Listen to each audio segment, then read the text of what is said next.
আসসালামু আলাইকুম everyone, welcome to new recipe blog. দেখেই মনে হচ্ছে বাঙালি বাঙালি থালি। তো চলুন শুরু করা যাক। আপনাদের সাথে খুবই সিম্পল একটা সাধারণ রেসিপি শেয়ার করা যাক। আমি একটা হাঁড়ির মধ্যে নিয়ে নিয়েছি ভিজিয়ে রাখা ধনে, আদা, পেঁয়াজ, কিছুটা তেজপাতা নিয়ে ওটা একবার ভালো করে ফুটিয়ে নিচ্ছি। ছেঁকে নেব, পানিটা আলাদা করে রাখছি। মশলাটা পরে কোনো কাজে লাগার জন্য ওটাকেও রেখে দিচ্ছি।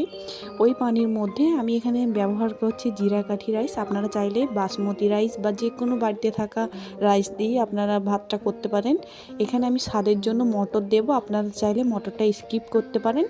আমি এখানে দিয়ে দিচ্ছি তেলের মধ্যে পেঁয়াজটাকে লাল লাল করে ভেজে 1 চামচের মতো ঘি। আর এইখানে যেটা মোস্ট ইম্পর্টেন্ট সেটা হচ্ছে আদার রস। আদার রসটা খুব ইম্পর্টেন্ট। এখানে আদার রসটা নিচে নিচে দিয়ে ভালো করে কষিয়ে আগে থেকে রান্না করে রাখা ভাতটা দিয়ে এদিক ওদিক করে মিশিয়ে নিচ্ছি।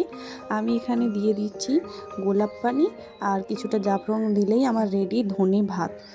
এই ভাতটার নামই হচ্ছে ধনে ভাত। আমি এই রেসিপিটা আমার শাশুড়ির কাছ থেকে জেনেছিলাম। খুবই টেস্টি, মজাদার, বাড়িতে যে কোনো সময় বানাতে পারেন। আসসালামু আলাইকুম, আল্লাহ হাফিজ।